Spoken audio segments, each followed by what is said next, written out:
From now on, Holy Father, not my will, but your will be done. I said, Father, you have chosen me. Give me the strength to obey. I will follow you no matter what it takes. If you know me, you cannot be neutral about me. Either you will hate me or you will love me. Because there is only one important business in the world. It is the business of salvation.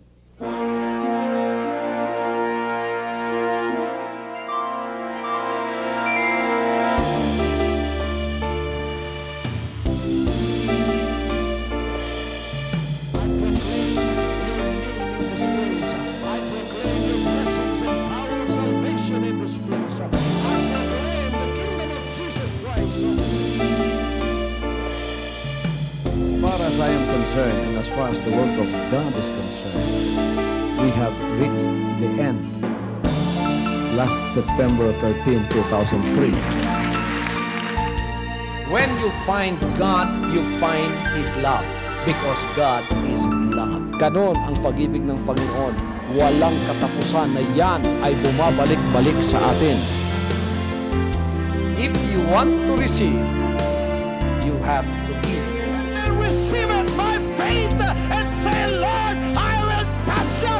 Because the game plan of God was to save us from seeing through the power of love. He has completed His salvation works in the Spirit. After April 13th, the door is open for everyone to come. The salvation works of the Father is now completed in me. Salvation is here.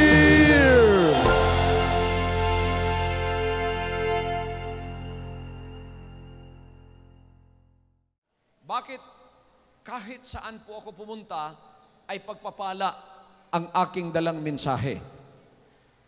Napakarami na nagsasabing, Pastor, sa mga narinig namin sa inyo, malimit, kayo lamang yata ang hindi naninira sa ibang relihiyon. At ang iba naman sinasabi, puro raw pagpapala ang aking ipinangangaral. Bakit hindi ko raw ipangaral ang iba? Alam ninyo, mga kapatid, ang pagpapalang mula sa Diyos, dala na po ang lahat. Spiritual na pagpapala, financial na pagpapala, material na pagpapala, at lalong-lalo na yung kinakailangan natin sa mga panahong ito, financial, material, at physical na pagpapala.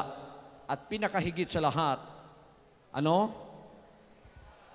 Spiritual na pagpapala. Sino sa inyo ang gustong tumanggap sa lahat ng uri ng pagpapalang ito ngayong gabi? Maaari ninyong tanggapin ngayong gabing ito ang mga bagay na yan.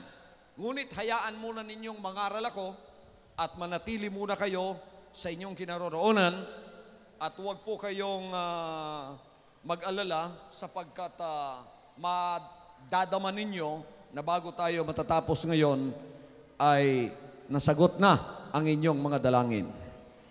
Sinasabi ng banal na kasulatan, at mangyayaring kung iyong didingging masikap ang tinig ng Panginoon mong Diyos upang isagawa ang lahat niyang utos na aking iniuutos sa iyo sa araw na ito, ay itataas ka ng Panginoon mong Diyos sa lahat ng mga bansa sa lupa. Alam ko ngayong gabi, napakarami ng nasa ilalim ng tinatawag na gulong ng kapalaran. You are under your problem. Nasa ilalim kayo sa gulong na yan. At gusto ninyong mapataas. At pagka napataas kayo, hindi na kayo bababa pa. Mananatili kayo sa taas sapagkat ang Panginoon ang magbibigay ng pagpapalang yan. Sinabi niya rito, sinabi niya na dingging masikap ang tinig ng Panginoon mong Diyos. Kaya habang ako'y nangangaral, tinig ng Panginoong Diyos ito. Tonight, you will hear the voice of God. The Word of God is the voice of God. And He said in His Word, if thou shalt hearken diligently unto the voice of the Lord thy God, kung didinggin mong masikap ang tinig ng Panginoon mong Diyos at isagawa ang lahat niyang utos na aking iniuutos sa iyo sa araw na ito, at ang lahat ng pagpapalang ito ay darating sa iyo at aabot sa iyo. Lahat po tayo, sabihin itong kasama ko. At ang lahat ng pagpapalang ito ay darating sa iyo at aabot sa iyo kung didinggin mo ang tinig ng Panginoon mong Diyos. The Word of God is the voice of God. Ang lahat ay magsabing, the Word of God is the voice of God. Hindi naman mabigat ang hinihingi niya sa atin. Pakinggan lang natin ang kanyang tinig. Baka 1 oras at kalahati lang ang pakikinig mo na hinihingi niya ngayon. Malimit na panahon, nakikinig ka sa mga bali-balita. Kung minsan isang araw pa, nakikinig ka. Kung minsan magbabasa ka ng dyaryo, pati pinakasulok binabasa mo. Hindi mo pinalalampas kahit ang isang salita sa dyaryo o isang pahina. Talagang iyon ay yung binubusisi, iyong binabasa. Halos ma-memorize mo na ang newspaper o ang dyaryo. Bawat umaga. Pagkatapos na natapos mo na, babalikan mo na naman.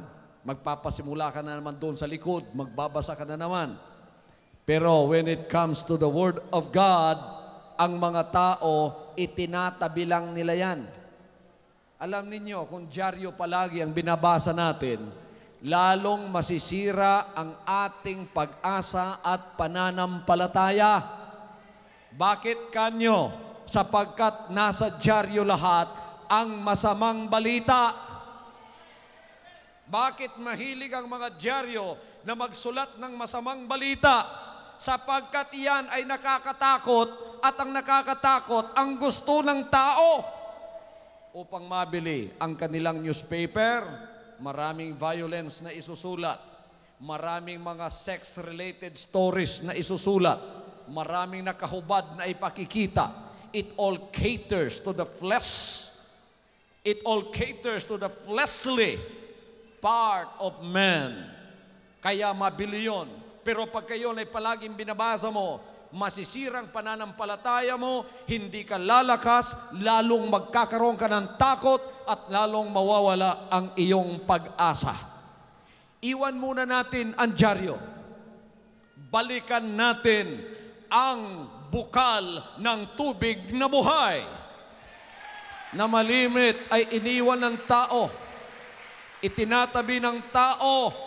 Hindi niya alam na ang mga salitang ito ay hindi lang salitang nakasulat, kundi ang mga salitang ito ay salita ng Panginoon. At ito ang tinig ng Panginoon. Ito ang kanyang boses. Nakikiusap siya sa atin. At ang hinihiling niya ngayong gabi, sabi niya, pakinggan mo ang aking tinig. Dinggin mo ang aking tinig. At ang mga pagpapalang ito ay darating sa iyo.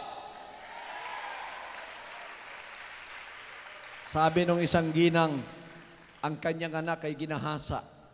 Sabi niya, hindi ko akalain na itong bagay na ito ay mangyayari sa akin. Sapagkat noong isang buwan, binabasa ko lang sa dyaryo ang isang batang ginahasa. At ako ay masyadong umiyak kahit hindi ko anak yon. Naawa ako doon sa mga magulang niya sapagkat 9 na taon pa lamang siya. Hindi ko akalain na mangyayari sa sariling anak ko. Ang aking kinatatakutan ay nangyayari sa akin. Yan ang gusto ni Satanas. Pagka kayo ay napasukan ng takot, yung mismong kinatatakutan ninyo, mangyayari sa inyo. Aabutin kayo ng sumpa. Sapagkat yung binabasa ninyong yon, naitimo at naitanim sa mga isip nyo hanggang hindi nyo alam, yun ang naging pananampalatayan nyo. At ang kinatatakutan nyo, ang siyang nagkaroon ng kaganapan sa buhay ninyo. Ngayong gabing ito, itabi muna nating lahat yung mga bagay na yon. Bumalik tayo sa salita ng buhay na may pagpapalang dala para sa inyo. Sabi niya, pakinggan lamang ninyo ang boses niya. Hallelujah! Sino ang gustong maabutan ng pagpapala? Sabi niya, hindi takot, hindi rapist, hindi tulisan, hindi magnanakaw, ang darating sa iyo. Pagpapala ang darating sa iyo. Sinabi niya, at ang lahat, lahat ay magsabit, at ang lahat ng pagpapalang ito ay darating sa iyo, aabot sa iyo. And all these blessings shall come on thee. Hindi ka na maghahanap ng pagpapala. Ikaw ang hahanapin ng pagpapala. All these blessings shall come on thee and overtake thee. Biro ninyo, yung salita sa English na overtake. Overtake. Kung driver kayo, alam ninyo kung anong overtaking. Nasa buntot mo yung isang sasakyan, pag nag-overtake siya, bibilisan niya at lalampasan ka. Biro ninyo, hahabulin kayo, hindi ng rapist, hindi ng magnanakaw, hindi ng snatcher, hindi ng tulisan, hahabulin at o-overtakein kayo ng pagpapalang inyong hinihintay sa inyong buhay. Magiging magaan ang pagpapalang yan. Kaya maswerte kayo ngayong gabi sapagkat isa kayo sa pagpapalay ng buhay ng Diyos sapagkat nakikinig kayo sa Kanyang boses. Lahat ng pagpapalang ito darating sa iyo at aabot sa iyo kung iyong didinggin ang tinig ng Panginoon mong Diyos. Kaya dumito ka, kaibigan at kapatid. Huwag ka munang matulog kahit tinaantok ka. Makinig ka muna, dinggin mong mabuti ang tinig ng Panginoon mong Diyos. Ito ang sinasabi niya na aabot sa iyo. Magiging mapalad ka sa bayan ng Laguna.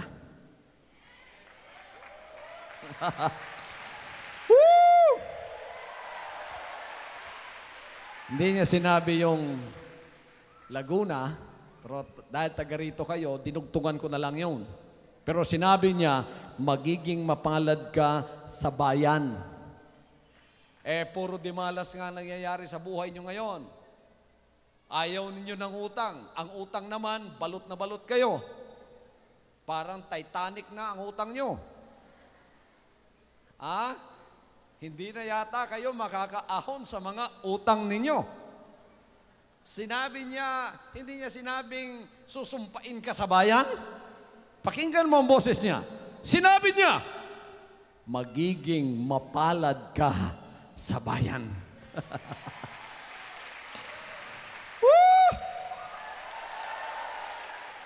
Ala tayo magsabing, magiging mapalad ako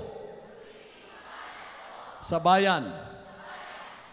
Hindi lang sa bayan. Sinabi niya, at magiging mapalad ka sa parang.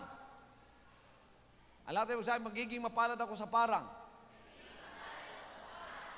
Yung may mga lupang sinasaka, nasa parang kayo. Magiging mapalad kayo. Boses ng Panginoon yan. He said, blessed shalt thou be in the city, and blessed shalt thou be in the field. At sinabi niya, magiging mapalad ang bunga ng iyong katawan. Yung bunga ng iyong katawan, yung mga anak mo yun. Magiging mapalad sila. Huwag mong aalalahanin sila. Ilalayo sila ng Diyos sa mga kidnapper. Ilalayo sila ng Diyos sa mga masasamang tao. Ilalayo sila ng Diyos sa mga masasamang espiritu. Ilalayo sila sa mga karamdaman at kadimalasan sa buhay. At magiging mapalad ang bunga ng iyong lupa, yung mga itinatanim mo, o yung mga negosyo mo, ang bunga ng iyong mga hayop, karagdagan ng iyong bakahan at mga anak ng iyong kawan. Magiging mapalad ang iyong buslo at ang iyong palayok. Lahat ay magsabing, magiging mapalad ang aking buslo at ang aking palayok. Sino rito ang may mga palayok sa bahay? Mapalad daw yung palayok nyo. Sapagkat hindi mawawala ng kanin yon. Yung buslo, yung bodega nyo, yung lalagyan ninyo ng mga bigas, lahat ng financial ninyo, nakalalagyan, bangko, matuhulong na rin buslo yun. Yung lahat ng buslo nyo at palayok nyo, magiging mapalad. Yung iba, mga kapatid, dahil sa kadimalasan ng kanilang palayok, pagdating sa bahay, kinukuha, tinatapon sa mukha ng kanyang asawa. Nagliliparan ng mga pinggan, ang mga palayok, ang mga kutsara, dahil bawat tingin niya, walang pagkain, walang pera, puro utang, walang kagalakan. Kadimalasan. Ngayon, aalisin ng Diyos ang dimalas at ang kapalaran mo ay kanyang babaguhin.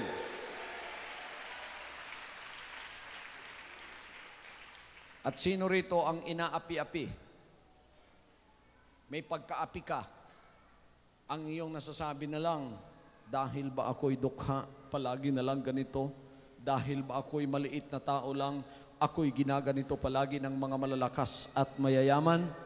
Huwag kang mag-alala. Ang Diyos ang magiging hustisya sa iyong buhay. Huwag kang mag-alala sapagkat siya ang magiging justice ng buhay mo. Don't you worry about that. Because the Lord is going to be your defender. He said in verse 7, the Lord shall cause thine enemies that rise up against thee to be smitten before thy face. They shall come out against thee one way and flee before thee 7 ways. Anong sinabi niya? Pakinggan natin. Pasasaktan ng Panginoon sa harap mo ang iyong mga kaaway na nagbabangon laban sa iyo. Sila'y lalabas laban sa iyo sa 100 at tatakas sa harap mo sa 700. Pagka ikaw'y pinagpala na ng Panginoon, hahabulin niya ng kadimalasan ang mga taong umaapi sa iyo hanggang sa sila'y hindi magsisi. Ang sumpang yon ay hindi aalis sa kanilang buhay. Hallelujah. Kaya nakikinita ko po pagka ang Diyos pinagpala tayo, wala pong dapat kumalaban sa atin sapagkat sinabi ng banal ng kasulatan, if God be for us, who can be against us? Kung ang Diyos nasa sa atin, sino ang magiging kalaban natin? Nakikita ko po sa ministering ito, napakarami ng naglalait, napakarami ng nagsisira, napakarami po ng mga hindi nagsasabi ng mabuti sa ministering ito. Pero ano pong nakikita ko? Ang kahatulan ng Panginoon ang napapasa kanila. Hindi ko naman hinihiling yon, idinadalangin ko nga sila, ngunit ang kahatulan ng Diyos ang dumarating sa kanila. At ang anak ng Diyos na kanyang pinagpapala ay lalo niyang itataas, lalo niyang pagpapalain, lalo niyang bibigyan ng lahat ng direksyon sa kanyang buhay. Tingnan ninyo ang verse 8. Sinasabi ng banal na kasulatan, the Lord shall command the blessing upon thee in thy storehouses, and in all thou settest thine hand unto, and He shall bless thee in the land which the Lord thy God giveth thee. Igagawad sa iyo ng Panginoon ang kanyang pagpapala sa iyong mga kamalig at sa lahat ng papatungan mo ng iyong kamay. Pagpapalain kanya sa lupain na ibinibigay sa iyo ng Panginoon mong Diyos. Ito yung kinakailangan ng tao Kinakailangan na lahat ng patungan ng kanyang kamay, pagpapalain. Ang ibig sabihin, ano man ang kanyang gawing business, ano man ang kanyang gawin, magtanim man siya, mag-business man siya, ano man ang gagawin ng kanyang kamay, yan ay may pagpapalang galing sa Panginoon. Hindi pala ang kalakasan natin ang maggagawad sa atin ng pagpapalang yan. Sinabi niya, igagawad ko sa iyo. Igagawad sa iyo ng Panginoon ang kanyang pagpapala. Alam niyo yung salitang igagawad? Ang ibig sabihin, hindi mo na pagsisikapan yon. Igagawad sa iyo. Kusang loob na ibibigay sa iyo. Pagka tiningnan ng Panginoon yung kamalig mo, anong kamalig mo ngayon? Yung bahay mo. Yung bahay mo, yun ang kamalig mo ngayon. Kamalig yun. Kaya pagka ikay namimili, saan mo dinadala? Di ba sa bahay mo? Pagka ikay nanganganak, saan mo dinadala? Di ba sa bahay mo? Pagka may damit ka, dinalagay. Pagka namili ka ng furniture, sa bahay mo nilalagay. So yung kamalig mo ngayon, yung bahay mo. Pagka tiningnan ng Panginoon yung bahay mo at iginawad niyang pagpapala doon, magkakaroon ng open door of blessings, walang makakahadlang. Walang demonyong makakahadlang sa pagpapalang yon. Kaya dapat tayong matuwa pagka tayo ay nakikinig sa boses ng ating Panginoon Diyos. Tingnan pala ninyo mga pagpapalang yan. Bakit ko ipinapangaral yan? Dahil po ang nangako ay hindi tao. Ang nangako ay ang Diyos. Kung minsan, gaano man ka makapangyarihan ng tao, pagka siya ay tao, ang kanyang pangako ay maaaring hindi niya matupad. Pero itong Panginoon na aking ipinapangaral ngayong gabi, malakas ang loob ko na ipinapangako ko sa inyo na pagka dininig natin ang kanyang boses, tutuparin niya ang kanyang ipinangako sapagkat hindi po siya tao. Diyos na makapangyarihan siya, magagawa niya ang lahat ng mga bagay.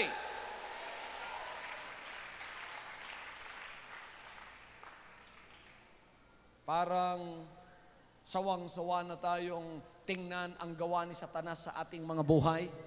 Tingnan ninyo ang katawan ninyo na puno ng karamdaman.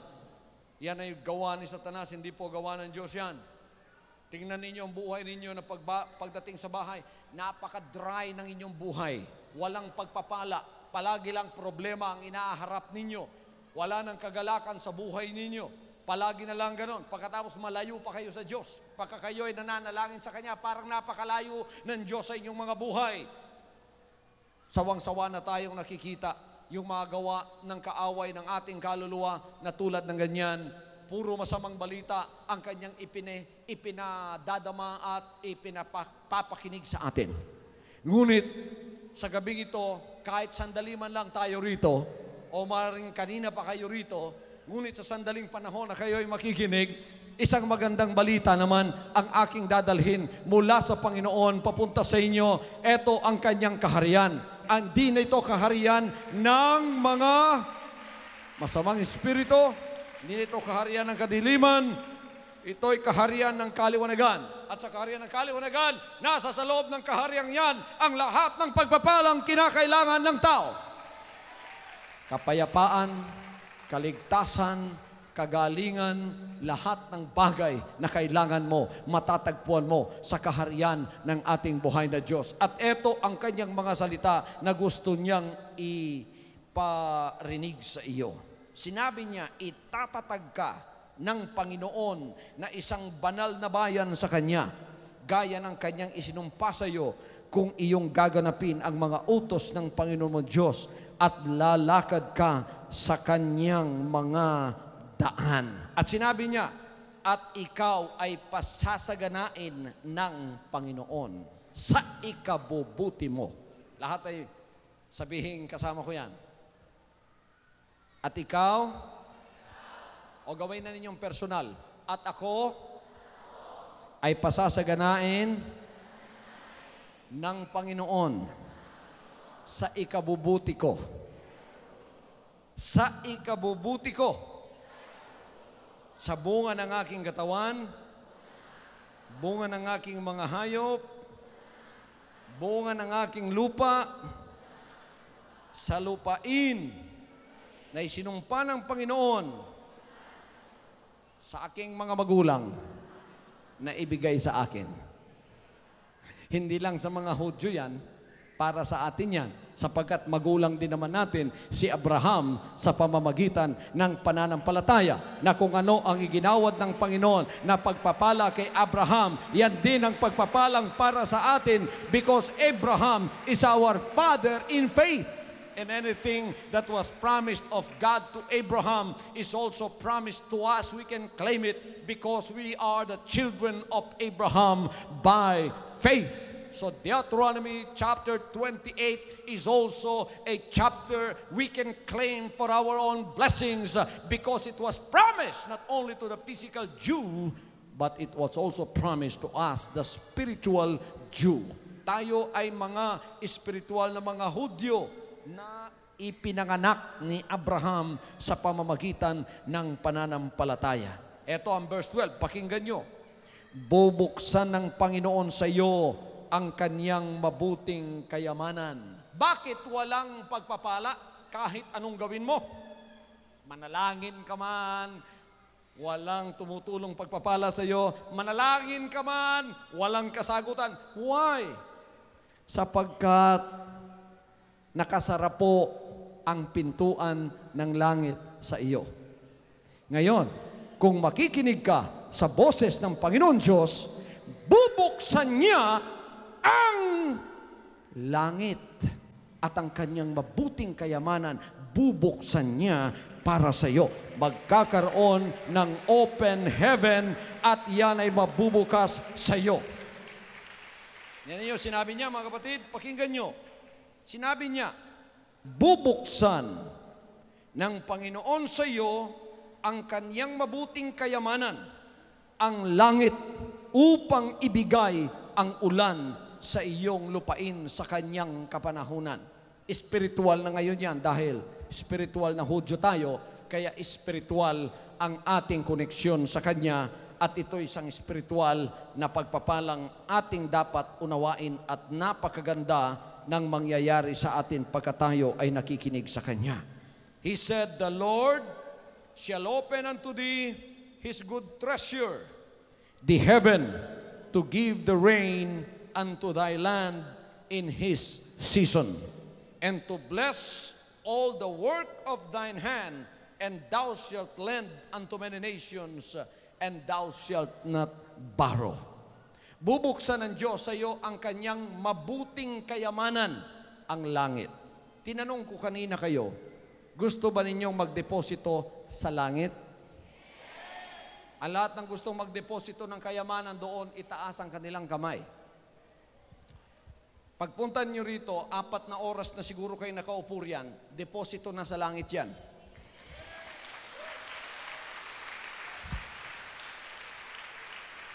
Yung pagpupuri ninyo, deposito sa langit yan. Yung palakpak ng kamay nyo, nakasulat sa langit yan. Yung pagsigaw ninyo ng hallelujah, deposito sa langit yan. Lahat ng offering na binibigay nyo, hindi lang yung offering na pera, pero may mga offering na spiritual na maaari nyong gawin at nasa sa inyong lahat. Kung minsan, kumukuha tayo ng tithes and offering, wala kang pera, hindi ka makapagbigay. Wala kang maibigay dahil pera yon. Kukunin mo sa bulsa mo, dahil wala doon, hindi ka makapagbibigay. Pero etong mga spiritual na depositong ito, na mga pagpapala, ay maari mong gawin sapagkat nasa sa iyo. Tulad ng praise offering. Pagka sumisigaw tayo ng malakas na praise the Lord, praise offering ang tawag doon. Maari mong gawin yon. O, sige nga. Malakas na praise the Lord. Pagka kung gaano kalakas yung praises mo, ganon din kalakas at karami ang pagpapalang aabot sa iyo. Totoo yan. Sabagat sinabi ng Panginoon, ang nagtatanim ng masagana, aanin ang masagana. Ang nagtatanim ng konti, aani rin ng kakaunti. Ngayon nagtatanim tayo sa pamamagitan ng ating pagpupuri. Pagka yung boses mo medyo mahina lang, praise the Lord. Di ganun din ang pagpapalang tatanggapin mo. Pagka tumanggap ka ng pagpapala, ganun lang din ang masasabi mo. Dahil maliit-liit lang, masasabi mo, praise the Lord. Pero kung ang lakas ng pagpapala mo na itinanim at sinabi mo, praise the Lord! Ganon din ang masasabi mo pag dumating ang pagpapala. Pag dumating ang pagpapala, hindi mo inaasahan ang laki-laki pala ng dumating sa'yo, mapapasigaw ka nga lang malakas at masasabi, praise the Lord! Ganon ang sinabi mo nung tayo ay nagkukrusay dito. Ganon kalakas ang pagpapala ang itinanim mo nung tayo ay nagsasamba dito.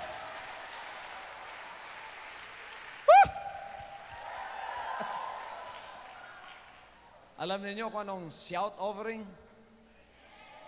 Okay, magbigay nga tayo ng victory shout. Sino lang ang nakakasigaw na ganyan? Yung mga nananalo? Tingnan ninyo, pagka kayo'y nanonood ng PBA o kaya PBL o MBA, pagkatapos yung team ninyo nananalo, di ba kayo napapatayot, napapasigaw ka? Woo! Napapaganon kayo, di ba? Sapagkat yan ay sigaw ng panalo. Ano ang sigaw ng talunan?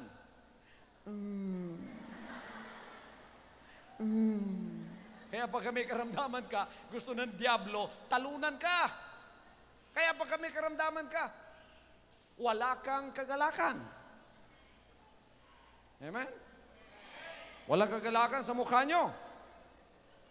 Pagka ang demonyo, binisita kanya, masamang balita. Ang kanyang dala, masamang balita yan. Tingnan niyo si Job, binisita ng demonyo. Sinabi ng demonyo sa Diyos, na naglilingkod lang yan dahil pinagpala mo. Sige, puntahan mo. Subukan mo.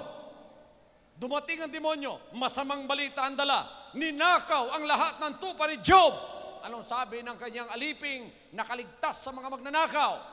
Job, masamang balita, lahat ng iyong tupa at baka, ninakaw. Masamang balita ang dala ng demonyo. Magnanakaw yan. Ibiro yung kagalakan ni Job, gusto niyang nakawin. Pero dahil si Job malalim sa Panginoon, hindi nawala yung kanyang kagalakan. Pagka inatake ka ng demonyo, masamang balita ang kanyang dala, gusto niya yung iyong ngiti at kagalakan ay mawala. Kaya ang dala niya karamdaman. Kaya ang dala niya kadimalasan. Anong sasabihin ng demonyo sa'yo? Naku! Nung ikay, nandoon sa krusada. O, tingnan niyo ha. Ang demonyo, didisturbo niya yung mga utak niyo habang naririto kayo. Sinasabi niya, umuwi ka na dahil may magnanakaw doon sa bahay mo. Habang naririto ka, kahit nakawin ang lahat ng mga ari-arian mo, huwag kang mag-alala sapagkat nung ninakaw yan, naririto ka, isasauli ng Diyos sa iyo ang kagalakan sa iyo tulad ng pagsasauli niya sa kagalakan ni Job. Ang taong nagagalak, matagumpay. Sino lang nanalo ng loto rito? Wala pa? Nakakita na kayo ng taong nanalo ng loto?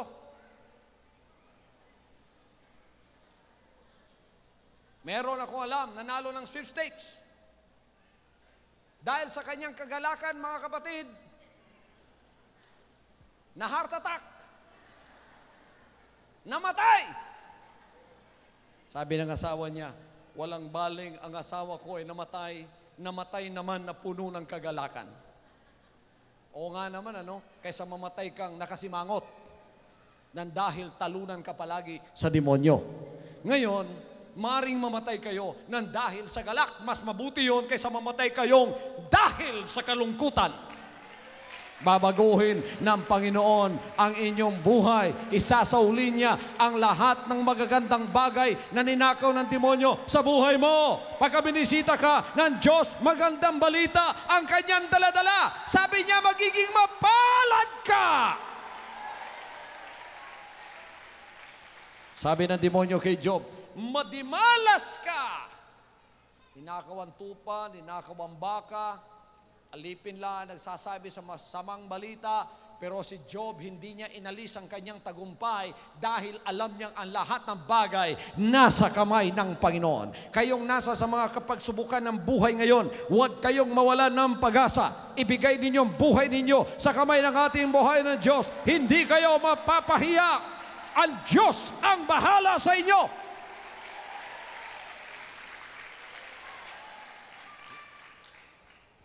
Hallelujah. Bakit kahit nakikita ni Job nawawala ang lahat ng pagpapala sa kanya, hindi natitinag siya? Sapagkat malakas magtanim si Job, kaya sinasabi niya sa isip niya, lahat ng aking buhay, nireview na ni Job.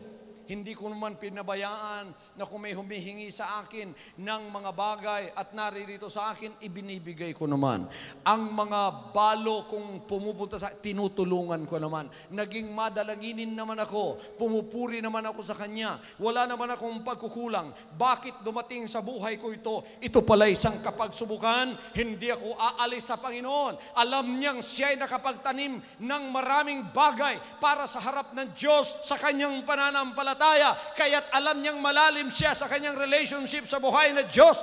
Ano man dagok ng demonyo, hindi siya natitinag. Bakit? Sapagkat alam niya na pagkatapos ng mga kapagsubukang ito, doble pang pagpapala ang kanyang tatanggapin. Hallelujah! Hindi pa kontento ang demonyo ron. Ano pang ginawa niya? Sabi ng demonyo, hindi pa ako kontento sa nagawa ko. Malakas pa si Job. Sabi ng Panginoon, sige, yung katawan niya sa'yo, huwag mo lang kunin ang buhay niya. Dumating ang panahon na ang demonyo pumunta sa katawan ni Job. Lahat ng bukol na malalaki nasa katawan niya. Pigsa! Isang pigsa nga lang, mga kapatid, natuturetin na tayo. Eto, buhat sa kanyang ulo hanggang sa kanyang talampakan, puro pigsa. Ang nagbibigay ng karamdaman, pigsa at masamang balita at karamdaman sa iyong katawan, loob at labas, hindi ang Diyos, ang demonyo. Pero tingnan nyo, anong sinabi ni Job? Anuman ang gawin sa akin, ako'y mananatili sa aking paglilingkod. Hindi ako mawawalan ng pag-asa. Pupurihin ko pa rin siya. Ayan ang taong mapalad. Ang taong mapalad, ang lahat ng kanyang problema, temporary lang. Ang taong mapalad, lahat ng kanyang problema, pansamantala lamang. Ang lahat ay magsabing, ako'y mapalad. Sapagkat ako'y nakikinig sa tinig o sa boses ng Panginoon Diyos. Ang aking problema ay pansamantala lamang. Tingnan nyo, dagok sa buhay ni Job. Itong lahat, akala mo mga kapatid, wala na siyang pag-asa. Pero tingnan ninyo, dahil mapalad siya, ang problema niya pansamantala lamang. Nung natapos na ang kanyang kapagsubukan, anong sinabi ng banal na kasulatan? Isinauli ng Diyos ang masagalang pamumuhay kay Job. Kung meron siyang 7,000 baka, isinauli, naging 14,000 ang kanyang baka. Doble lahat! Doble lahat. Pagka wala naman ng Diyos sa iyo, ang iyo namang pagpapala ay pansamantala rin. Kaya wag po kayong magselos sa mga walang Diyos na umuunlad sa sanlibutan. Do not be jealous of those worldly people who prosper in this world, because their prosperity is temporary. Sapagkat ang lahat ng yan, sinabi ng Panginoon Diyos, aalis, lilipad. Pagkatapos ng kanilang buhay, wala pa silang kaligtasan. Bakit? Sa harap ng Diyos, ang pinakamalaking pagpapala ay ang kaligtasan ng iyong kaluluwa.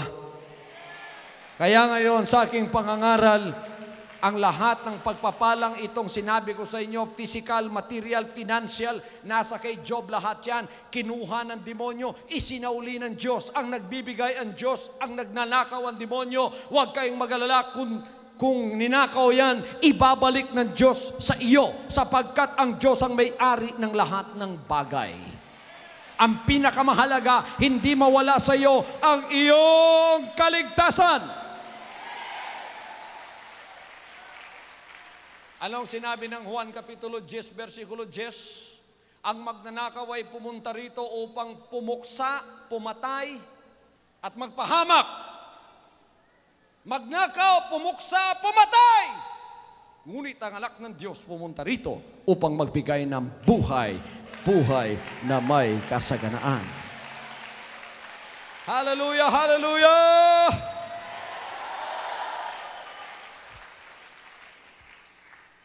Marahil, yung buhay nyo, tira na lang ng demonyo yan. Nang dahil ninakaw na niya lahat. Pati nga ngiti nyo, ninakaw na eh. Tingnan nyo, wala na kayong kagalakan. Ang mga mukha nyo, nakaukit na ang simangot. Dahil puro masamang balita ang tinatanggap nyo araw-araw. Ngayon, tumawa naman kayo. Ngumiti naman kayo. Dahil mula ngayon, mga magagandang balita na ang tatanggapin nyo. Bakit? Sa gabing ito, lahat kayong nag-attend dito, wawasakin natin ang cycle ng sumpa sa buhay nyo. Alam ba nyo, pumunta rito ang ating Panginoon upang sirain niya ang lahat ng gawa ng dyablo sa buhay nyo? Yung sumpa, gawa ng dyablo yun. Karamdaman, gawa ng dyablo. Kawalan, gawa ng dyablo yan. Poverty, gawa ng dyablo yan. Gusto niya ikay maghikahos. Gusto niya ikay panay karamdaman ng katawan mo. Gusto niya dimalas ka palagi. Palaging masamang balita ang dumarating sa iyo. Ngunit dumating dito ang anak ng Diyos upang bigyan ka ng buhay, buhay na may kasaganaan.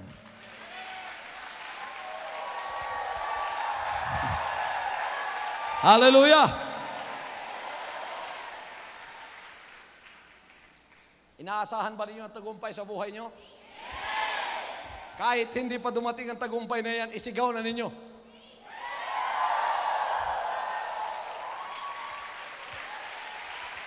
Hallelujah!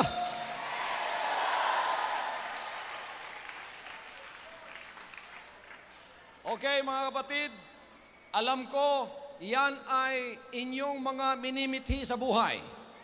Alam ng Diyos ang mithiin ninyo sa buhay. Gusto ninyo isang buhay na masagana.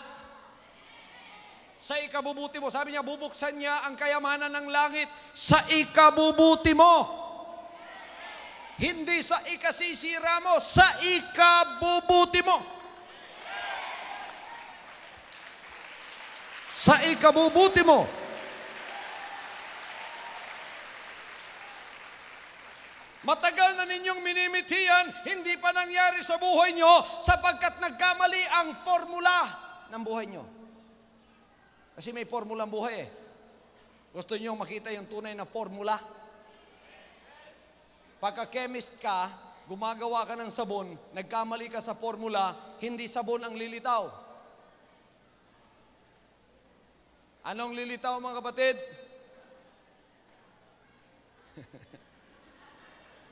Bula. Hindi sabon, bula. Sasabihin ng nakakaalam sa iyo, nagkamali ang formula mo. Marami ngayon ang humihingi ng pagpapalang financial, physical, material, hindi pa dumating sa kanila dahil nagkamali sila sa formula. Gusto niyo malaman ang tunay na formula upang mapasa inyong mga bagay na ito? Sino gusto makaalam sa tunay na formula? Itaas ang kamay. Isang malakas na clap offering.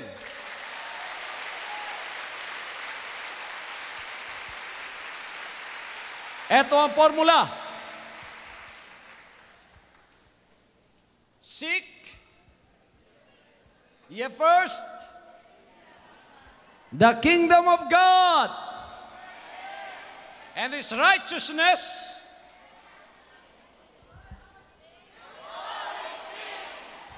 and all these things shall be added unto you.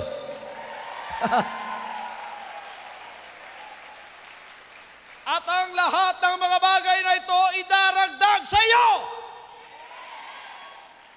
Darating na lang sa iyo yan.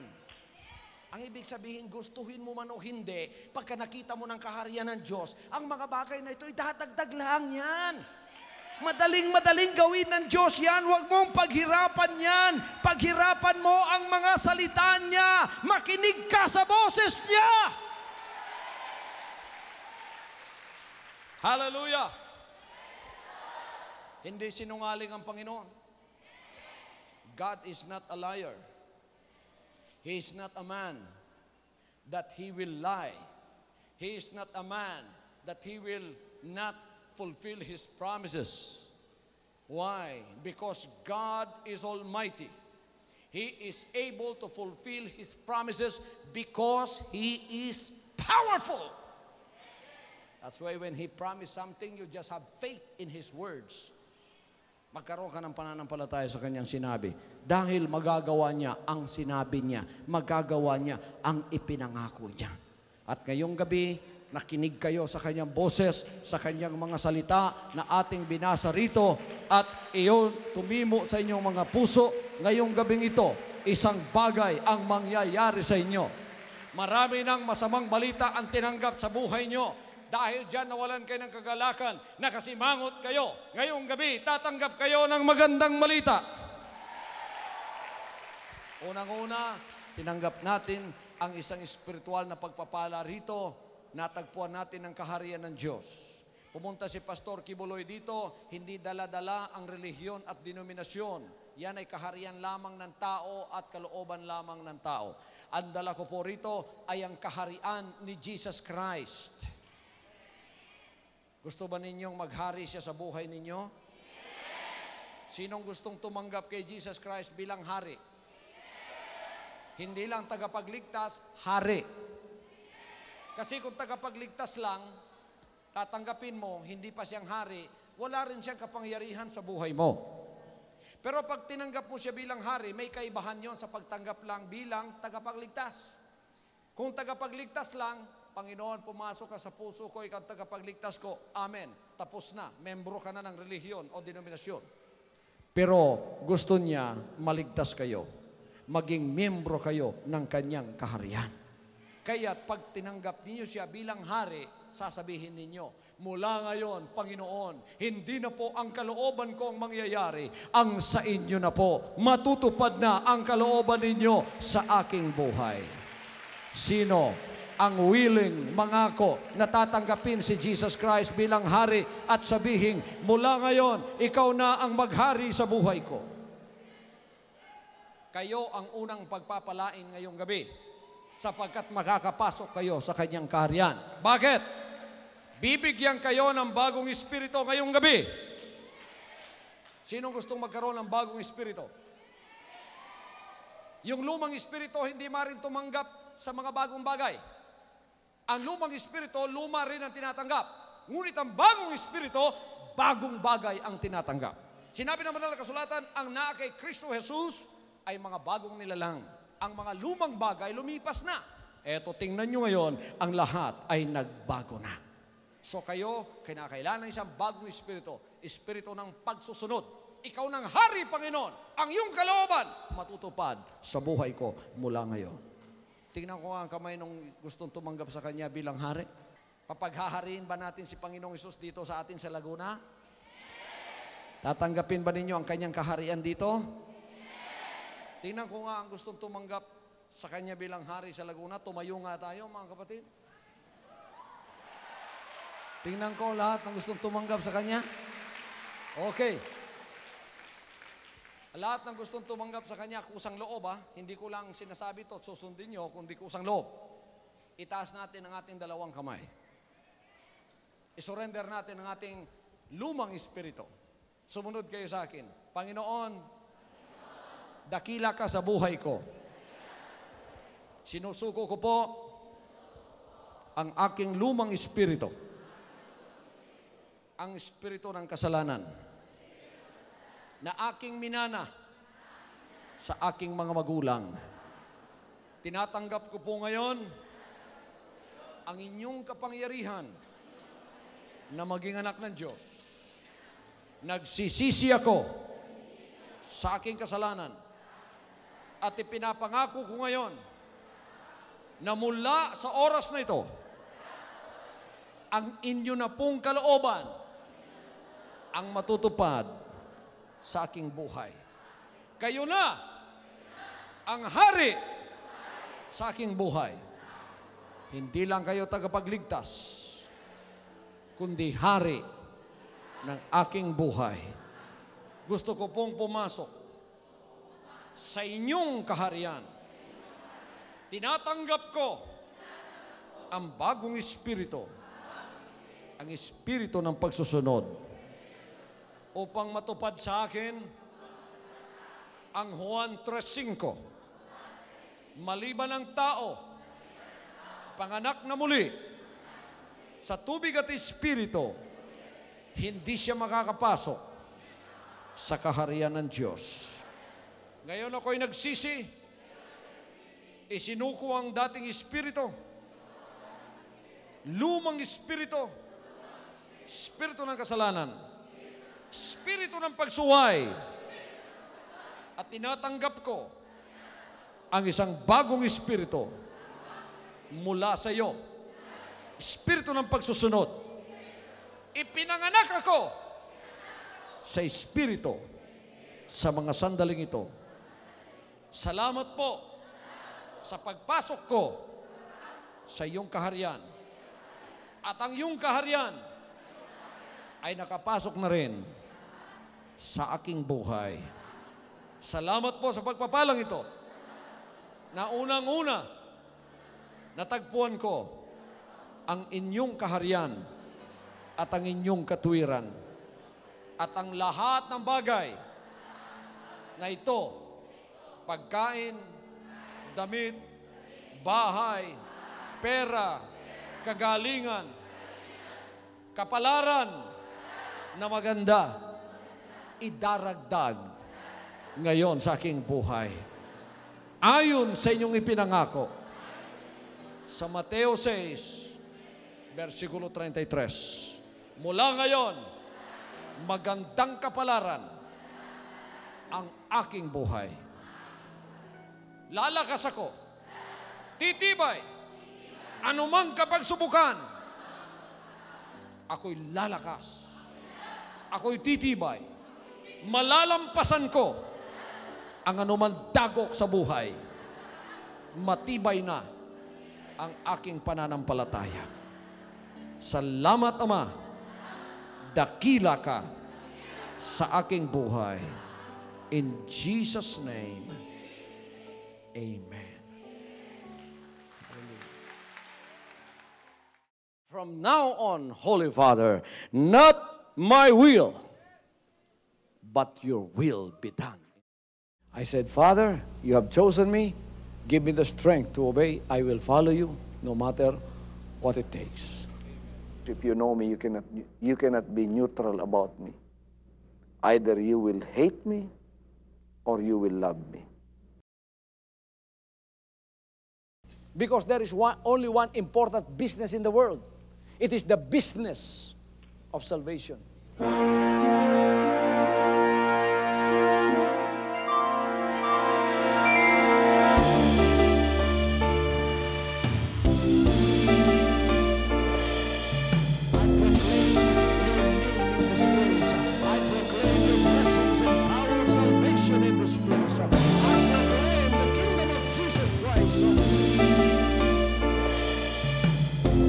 I am concerned, and as far as the work of God is concerned, we have reached the end.